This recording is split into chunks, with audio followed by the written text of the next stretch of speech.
watch horror movies kasi matatakotin ako. Kahit alam ko sa sarili ko na hindi naman sila totoo. It's my imagination, I guess. Hindi rin naman ako madalas pinakikitaan at pinakaramdaman ng mga identity. I'm just a scared jerk most of the time. But I want to share this one experience that I had way back in high school. It was Christmas season. At nakasanayan na namin magkakaibigan ang sabay-sabay magsimba gabi until complete ang 9 mornings.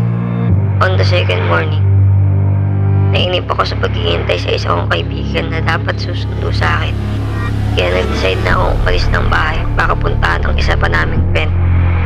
It was 4 in the morning sa pagkakatanda ko. Madilim pa ang oras na yun. Malapit lang naman ang bahay nila pero kailangan ko pumasok sa kalye nila at nagkataon na sa dulo ang bahay nila. So naglakad lang ako. Malamig ng time na yun at may mahangin pa. Disyembre. Malayo pa lang ay tanaw na ang bahay ng kaibigan ko at sa mismong gilid ng bahay ay ang daan papunta noon ay ginagawa pa lang sa subdivision. Madilim pero alam kong bakante ang parting yun. Kaya naisip kung walang tao roon. Pero nagtaka ako nung may nakita akong tao na nakasuot ng puti parang papasok sa subdivision. Maisip ako, bakit siya pupunta doon? Ibakanting lote lang yan. Tuloy lang ako sa paglakad. Habang palapit ako sa bahay ay malapit din ako sa parting madilim. Kaya unti-unti lumilinaw sa akin ang nakikita ko. At ewan ko, hindi nga ako nakakamdam tao pero nalamig na lang ako nang mapansin kong babae pala yung tao. Nakaputi, mahaba ang buhok. Oo no, joke ito. Nalamig na ako lalo dahil sa alam kong hindi ordinary ang tao yun kasi nakagaw ng babae. Parang bridal gown, anak ng puta.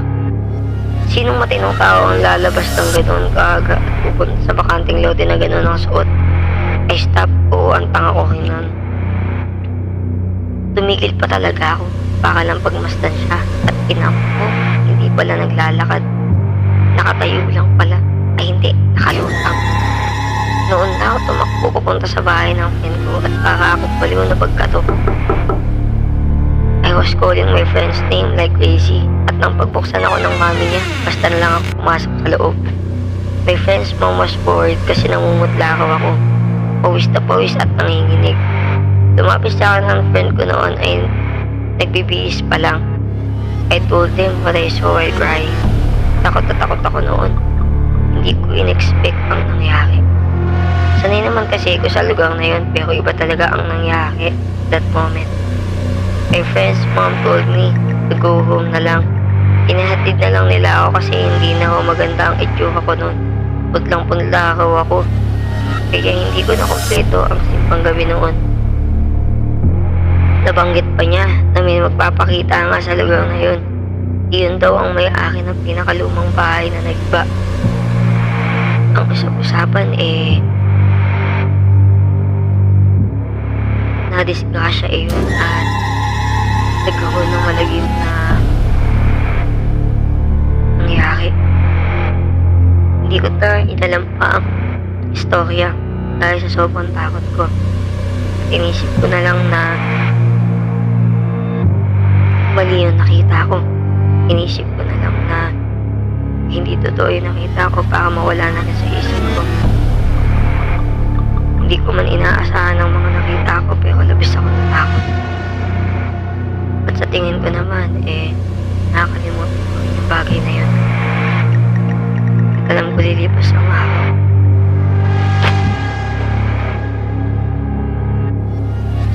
Since gagawin ng subdivision ng lugar, makakalimutan ko na rin siguro yung nangyari. At hindi ko talaga inaasahan yung mga gabing yan. Kaya mula nun, iniwasan ko na rin magpunta mag-isa. Lalo na kapag gabi. Kung pupunta ako, nagpapasama ako sa mga kaibigan ko. Pero mula nun, wala naman na nagpakita. Kaya, okay na din. Yun lang at maraming salamat.